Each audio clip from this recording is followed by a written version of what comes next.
ñu waxtaane beneen actualité parce que marqué de semaine bi surtout mercredi mooy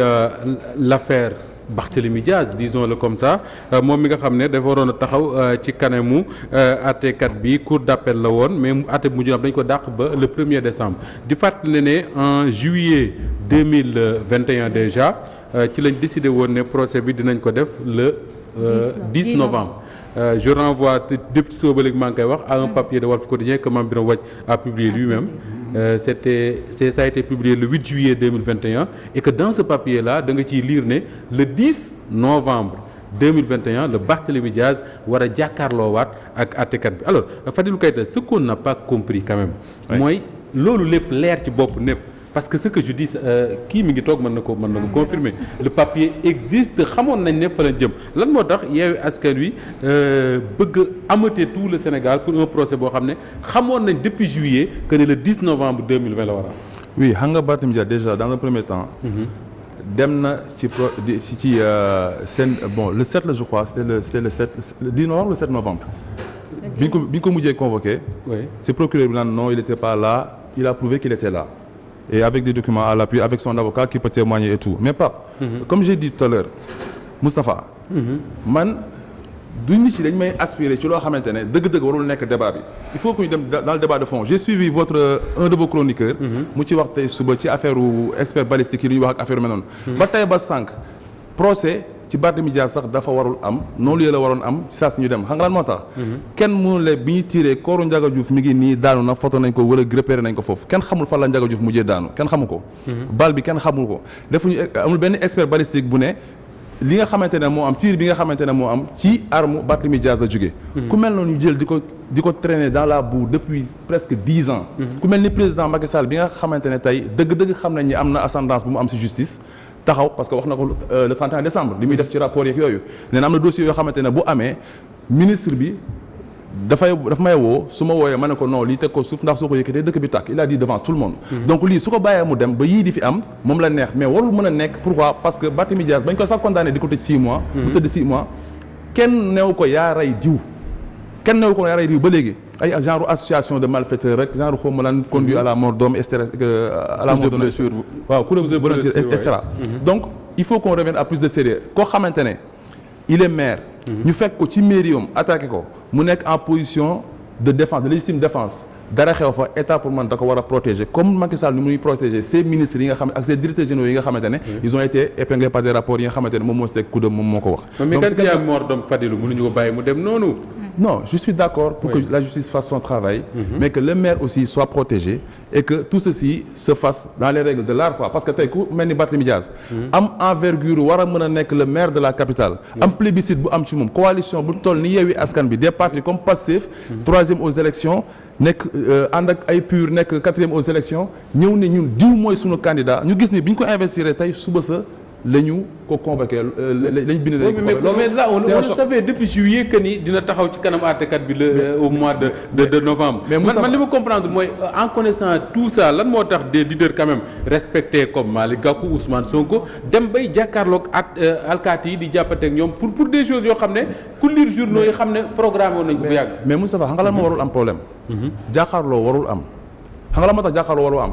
président Macky Sall moom ci boppam bi nga xamante ne encore moo nekkaat chef ministre de l'intérieur vidéo yaa ngi fii di circuler mu naan dëkk tel ñu ngi fay dem gis gendarme yi taxaw suñu kaw mais dañ leen di fël romb affaire ma noonu il était plus violent que quiconque ci ni muy waxanteeg autorités yi nga xamante ne ñoo nekk au niveau local mais tey ku mel ni Ousmane Sonko moom mois de février mars bi passé dañ ko témoin solidarité gunge ko Khalifa Sall Idrissa Seck Macky Sall lui-même ak ñeneen ak Karim Wade ñëpp dañ leen a gunge donc pourquoi un Ousmane Sonko ak un Malick Gakou duñ ñëw ne tey dañuy gunge ki nga xamante ne Barthélémy Dias surtout bu nekkee ñu ngi koy woo devant une justice boo xamante ne ñun parfois xam nañu dafa am défaillance ñoom su boppam dañ koy wax mais surtout face à un président boo xamante ne ville bi nga xamante ne Barthélémy Dias incha allah amul sikki sàkka da koy gagné parce que sondage yi Macky Sall yore ñun gis nañ leen suñuy bët xam na ñëw na fi ne dafa bëgg a supprimer ville bi ñëw na fi ne finalement est-ce que ñu xool sax maire bi ñu koy nommé et cetera donc dafa am koo xamante ne da koo jaaxal actuellement au niveau de Dakar te xam na ni mënulu ko dara parce que les Diouf Sarr les Amadou Ba et autres ne font pas le poids devant lui et il le sait très bien lu mu mën a def nag pour faala googu dina ko def mais qu'il sache je le dis et je le répète les vies de ces opposants là ak sa vie à lui-même ses enfants sa descendance tout ça sont liés Sénégal benn bopp la non ça veut dire que. lépp lu mu mën a def ñoom Barthélémy Dias. xamal ni population ñu ngi taxaw di ko xool te lépp lu mu laaj dañ koy jaral naa ci ñëwaat léegi Fadilou. alors Bara il faut ñu waxtaane leen quand même sur la journée du mercredi le comportement des forces de l'ordre au Sénégal est-ce que ce n'est pas quand même excessif que ay policiers tiim ay kilifa yoo xam ne yoruñu arme yoruñu xeer sànniwuñ defuñu dara comme di Fadilou gunge benn leader lañ bëgg rek dem tribunal ñuy dóor ay lacrymogène seen kaw ba mu jur image yi may gis. Moustapha dégg naa mon frère Fadilou mais je suis au regret de constater que ñoom. dañuy convoquer toujours le débat Macky Sall jàpp naa ne quand même aussi nit ñi. il faut que ñu nangu lenn. loo mën di wax it mooy ci affaire boobu am na sénégalais bu ci ñàkk bakkanam. dëgg la. qui s'appelle Ndiaga Diouf yal na ko yàlla yërëm encore ma déglu naa vocal yi papa yi Ndiaga Diouf wax mais jàpp naa ne bu amee ku war a bëgg affaire bi leer. ça doit être vraiment ce Barthélémy là parce que nit boo duggee ci dara. bakkan doomu aadama war ci bu fekkee ne war nga bëgg ku set. moom moo war a am intérêt à ce que affaire bi leer. li ci des nag mooy comme ni Falilou def ñoom ils font de la diversion opposition bi convoqué Macky Sall jéem a créer ay incidents période bi ñu toll nii parce que liñ dul wax Sénégalais yi d'accord ñu ko mooy ils ont été incapables ñoom opposition bi de se retrouver dans des pôles yu war a mën a jàkkaarloo pour gagner Dakar. ñun 2009 ñoo fi nekkoon PS AFP yëpp dañoo góorgóorlu woon def suñu bloc. ànd def Benno Siggil Sénégal gagné Dakar gagné Médina gagné fépp Malick Gakou mii conseil régional Dakar ñoo ko jox jàkkaarloo Ablaye Wade c'est ça. tey bu ñu demee ba moom waa Pastef ak Khalifa ils ont été incapables de former un pôle gis nañ dóorante yi ñu dóorante def tas Bougane budee Malick Gakou amul coalition. PDS dem ak bokk gis-gis. dites-moi. C'est ça la vérité. Ils cherchent de la diversion. Ils ont voulu faire de cette affaire-là xam nañ ne ils ont été incapables de constituer ay pôles yu war a mën a jàkkaarloog Abdoulaye Diouf Sarr à Dakar alors il faut que ñu trouver de la diversion. Donc l'affaire Barthélémy ça a été un bon élément voilà pour essayer de semer encore la pagaille. ngeen yombal leen ko mais c'est tout simplement ça mais jàpp naa ne quand même nag dëkk bi dafa am yoon. bu ñu la convoqué tribunal jëlal sa oto nga dem wuy ji. yow yaa ko wax ñun waxuñu ko. maam Birame moo ko bind ak journaliste yëpp. Barthélémy savait il y a 4 mois depuis le mois de juillet. que le 10 il devait déférer à une convocation. loolu mooy dëgg yi. bu ñu defee leneen nag agitation mais tout ça passe. d'accord gis nañ ni mu mujjee koo xam ne yaa ngi aspiré nekk président République wala maire. nga kërti ñu dajale la ci am magasin bu ndaw am na yoo xam ne ce n'est même pas beau mais ñoom loolu la ñu wut. ils cherchent à ce que dans ce pays-là ay pneu di tàkk nangam ak nangam vous pensez quand même Dakarois yi les Dakarois xam nañ yow candidat yi ñu tim fii di saaga koo xam tu n'as que l'insulte à la bouche vous pensez que les Dakarois là ils vont élire des insulteurs. D'accord alors Pape Makhtar bala may ñëw ci Rama Pape Makhtar est-ce que quelque part le comportement Bara mi ngi wax le comportement de l'opposition mais est-ce que quelque part le comportement de Benno Bokk Yaakaar wala boog de certains éléments de Benno Bokk Yaakaar bokkul ci lii di tubaab bi wax ajouter de l'huile au feu ou sur le feu je sais plus est-ce que bokkul ci li taal dëkk bi suñ dekkee ne la coalition au pouvoir quand même la veille dégg nañ ñenn ci ñoom ñu mel ne ñoom Yankhoba Diattara xaw ma lan ñu ne ñun waa Thiès ñoom Ramatoulaye ku ñu def lii ñu def la lële ñële aussi dégg ko ne bu subaa ñu dajee ci mbedd bi. waaw mais Moustapha c'est quand même très fascinant d'entendre quelqu'un pérorer ci période bu yàgg tout en réussissant à ne rien dire parce que tey boo xoolee li fi xew ñu bëgg ni ñu que Barthélémy Diaz di ko caricaturer comme un criminel man damay laati kase Barthélémy Diaz bañ koy condamné Macky Sall moo nekkoon président oui te terewul Macky Sall moom xam na ni Barthélémy Diaz criminel la mu investir ko ci liste Benno Bokk Yaakaar bi mu koy investir mi ngi prison d'ailleurs mi ngi nekkoon ci prison bi Barthélémy Diaz criminel la ñu investir ko ci liste Benno Bokk Yaakaar waaye yow mi nga xamante ni da nga ni nit ñu valeureux yi ngay jël di leen defal promotion ngay jël ci ñi nga xamante ni ñoo war représenter le peuple ci ñoom am na koo xamante ni dañ koo topp tuumaal ko ni dafa rey nit nga jël ko dugal ko ci liste yi nga ni kenn du ko fàttali donc je pense que il faut ñu respecter Sénégalais yi quoi tey waxante dëgg c'est ça parce que am na yenn yoo xamante ni ñàkk nawloo Sénégalais yi sax moo tax ñu koy wax Barthélémy Diaz tey jii bu ñu koy wax dara président Macky Sall ci boppam moo ko njëkk dédouané mais lan moo tax tey jii ñu am gêne. parce que Moustapha ñu fàttaliku ki nga xamante ne moo nekkoon jëwriñ bu yoroon wàllum intérieur. ku nekkoon premier ministre ku nekkoon ministre de la justice ku nekkoon porte-parole du gouvernement bi ñoom ñëpp tey jii ñu ngi ci Macky Sall te Macky Sall nee na ñoo commandité meurtre bi nga xamante ne moom moo xewoon foofu noonu. Macky Sall moom moo ko waxal boppam mu ni tey jii Barthélémy Diaz deful lu dul défendre boppam parce que dañ ko attaqué te ñi ñu waroon topp mooy commanditaire yi te commanditaire yi tey jii am na koo xamante ni tuumaaloon nañ ko tey mi ngi si Macky Sall donc bu ñu jéemee fàtte loolu di jéem a indi ay wax di naan ay nii ak nee dañuy wax loo xamante ne lu leen neex la Sénégal bii. yaakaar naa ni kenn amul intérêt pour taal ko te opposition bi damay rafetlu bu baax a baax seen sens de responsabilité. ah oui bu ma gisee. mais effectivement ñoo génn ci mbedd bi jàppante ak alkaati yi. non loolu ba tey gisu ma fu ñu jàppante dañuy dem ba ñu acculer leen te bu ñu la acculer la défense est reconnue par le droit bu ñu la demee ba la nar a buntu xatal am nga sañ-sañ quand même bu ñu naree laal li nga xamante parce que dañuy fàtte que ni. l'intégrité physique est inviolable la personne humaine est sacrée et inviolable loolu c'est la constitution. mais nit ku ñu leen dafa sacré est-ce que war nga koo saaga. est-ce que war nga koo fekk di ko dóor ay gaz lacrymogène yoo xamante ni bu dal woon ci pare-brise bi wala pare-brise bu nekkoon pare-brise bu nooy mënoon na ko dal nit ki mu ñàkk ba xanaa wala beneen blessure fekk ko ci donc je pense que ni yaakaar naa ni tey lii ñuy wax nii nit ki dañ ko convoqué mu ni moom dafay dem déférer ji à la convocation jànguñu ci erreur yi nga xamante ni ñoo xewoon mars parce que ba ñuy nuwee Sonko demal wuyu ji ñu bëri yaakaaroon ni Sonko du wuyu ji parce que par parloo moo fa am mais Sonko dafa ni day dem ñu changel ko li nga xamante ni mooy itinéraire ba mu mujj nangu sax ñaari oto kaset naroon ko topp ci délégation boo xam ne plus de 10 oto la woon. mais ba mu demee ba foofu dañ ko ni doo dem jël ko jàpp ko dugal ko ci kaso bi xëyaat suba génne ko léegi nañ ma expliquer ban motif nañu jàppe woon Barthélémy Diaz Malick Gakou ak ki nga xamante ne mooy Ousmane Sonko. bu nekkee motif bi am na. c'est ça qu'on n'a pas encore compris lan mooy la raison le soubassement de l'arrestation. bu nekkee dafa am effectivement kon dañ leen war a yóbbu ci yoona parce que police bi. wala kii bi du ñoom ñooy toog di déterminer kii def na wala deful bu ñu lay jàpp dafa war a nekk bu ñu lay notifier sa arrestation dafa war a nekk sur base benn affaire boo xamante ne infraction la boo def. oui arrêté la ne la yaa toj lii wala yaa taxaw. te du ñoom ñooy supprimer infraction amul fenn fu ñu bindee ni police dafay supprimer infraction bu nekkee ñoom dañoo def dara mais dañ leen waroon yóbbu ci yoon mais dañ leen jàpp de façon arbitraire parce que jàpp nañu ni que ñii li ñuy def arrangé wul et puis man bu ma leen dégg ñi naan way waroo jaar ci buntu université parce que boo fa jaaree nit ñi dañ lay topp léegi lan la ñuy reproché Barthélémy Diaz di ko reproché Ousmane Sonko que nit ñi dañuy am benn capital de sympathie que buñ ko gisee dañuy ànd ak moom tàccu léegi loolu dafa nekk délit ci Sénégal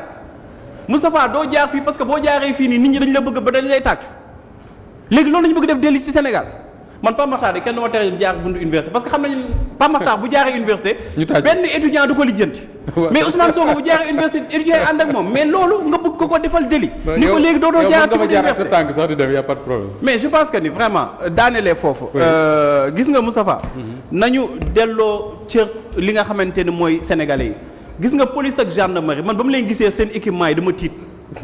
chaque jour kii Moustapha nga dégg agression même en plein jour kenn nekkatul ci sécurité ñëpp a tiit man du ma gis police du ma gis gendarmerie wala boo leen di gis ci rond-point yi la ñuy nekk man xaw ma woon ni sax bip am nañu yii moyen ak yii matériel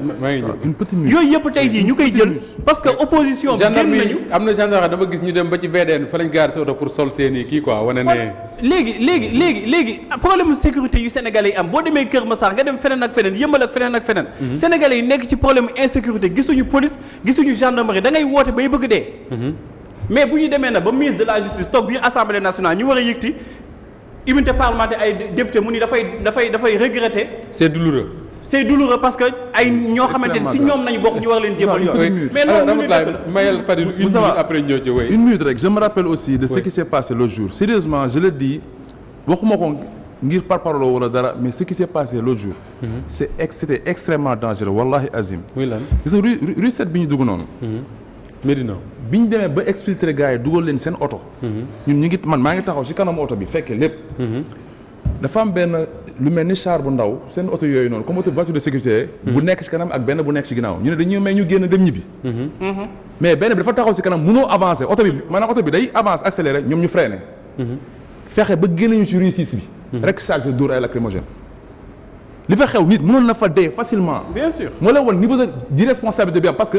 dund yu bëri ngay exposer en même temps ba pare yaa ngi dresser une partie du peuple contre une autre parce que ñii nekk ay chef ay forces de l'ordre yooyu ce sont des Sénégalais te amuñ ñun intérêt pour am ak ñoom benn problème bu mu mun di nekk parce que xam nañ population bi lañ parce que ay républicains lañ ay patriotes lañ respecté nañ insigne république respecté nañ institution yi mais dëgg-dëgg lii dafa ñaaw te li fa xew wallahi bu ñu artiwul bis bakkan mun na fi rot te noo xamante ne Sénégal fi lay jaaree déstabiliser wu à jamais li fi am l'autre jour au mois de février et mars kenn musu ko gis biir Sénégal mag yi ko fekk yëpp ñu fi nekkoon 1960 nee nañ lii musu fee am Sénégal donc lu mel nii dafa jara éviter dinañ ñëwaat sax ak am na parce que am na ñu ne li xew dimanche wane na ne li amoon dootul amaat mais dinañ ñëw léegi Ramatoulaye monsieur Fa foofu laa bëgg wax justement je pense que li xew le 10 novembre aussi mën nañu wax ni c'est une preuve de manipulation opposition bi aussi nañ ko osé wax ko ñoo manipuler nit ñi parce que man en tout cas c'est mon opinion parce que opposition bi benn ñu ngi koy wax Barth il savait que ni le 10 dañ koy convoquer le 10 novembre xamoon na ko déjà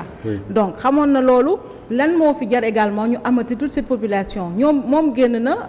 di appeler à une forte mobilisation Ousmane Sonko aussi génn na daan ne il faut que tout le monde sorte la jeunesse ñu génn pour accompagner Barthélémy Diaz mais lan moo fi jar également ci convocation boo xam ne dañ la woo nga bëgg amati toute une jeunesse ba lii nga xamante ne xew na fi également ma laaj la waaw dama lay laaj rek yow tey jii ñaanu ma ko yàlla bu ñu la convoqué woon say mbokk doo leen woo ñëw jàppale la déedéet déglu ma ak waa Walfadjri déedéet déglu ma waaw dama koy laaj attends suñu ma ko ak waa Walfadjri non suñu ma convoqué woon tous les jours que je fais des Sénégalais répondent au tribunal. suñu ma convoqué woon dinaa jël su fekkee damay jël oto bu may dugg dem directement samay mbokk bu ñuy ñëw fekk si ma foofu ci tribunal bi donc dama bëgg wax également que ñoom ce sont mais comme mbokkam yi daañu ñëw rek kii mbokkam nan mbokk politique la dañuy ñëw ànd ak moom non je ne suis pas d'accord Pape Mactar parce que aussi li xew fii Fadilou wax na ko léegi ay bakkan mënoon na fi rot mais bakkan bu rotoon ñoom ñoo faute bi kan lañ koy wax lu dul ñoom lay incombé parce que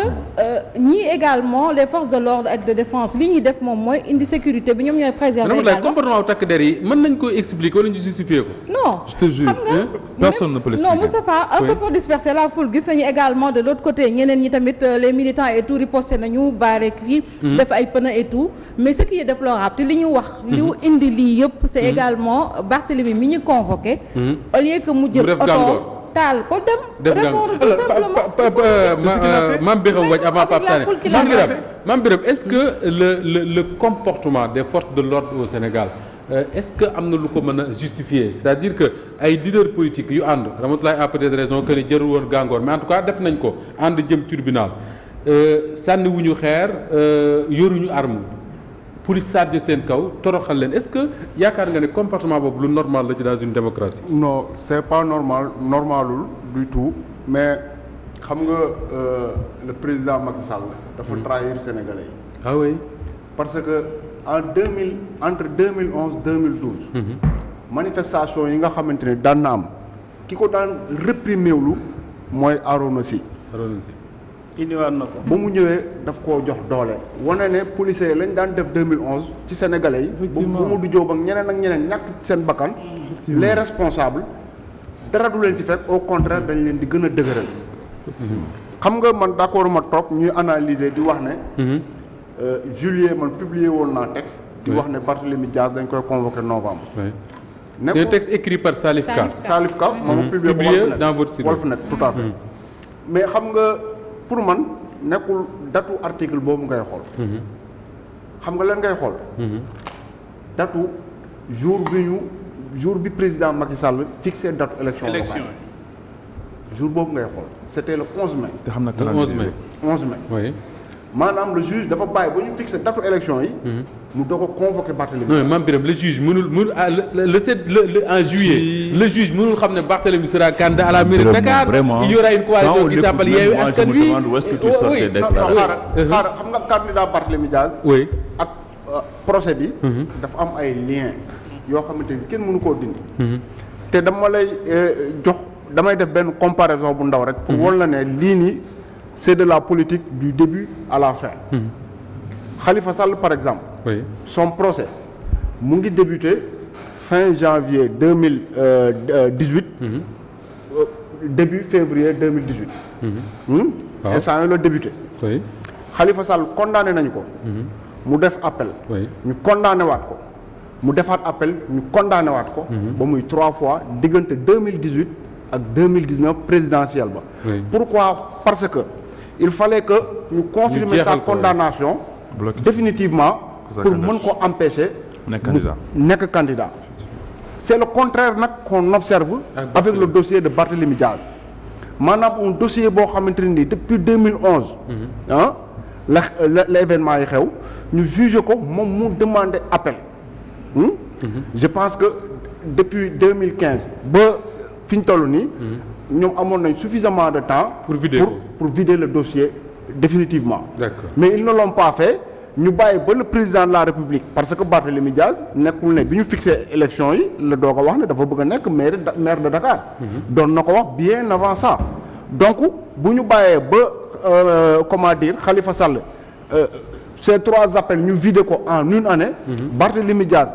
affaire am mënuñu ko vider en 10 ans donc ça pose problème bu ñu demee nag ba le 11 mai le président de la République ne fixé nañu élection yi ñu toog quelque temps après le juge ne convoqué na Barthélémy Diaz mais il va sans dire que ne politique daf ci am te loolu même au-delà du dossier de Barthélémy Diaz am na yeneen ak yeneen dossiers yuy wane ne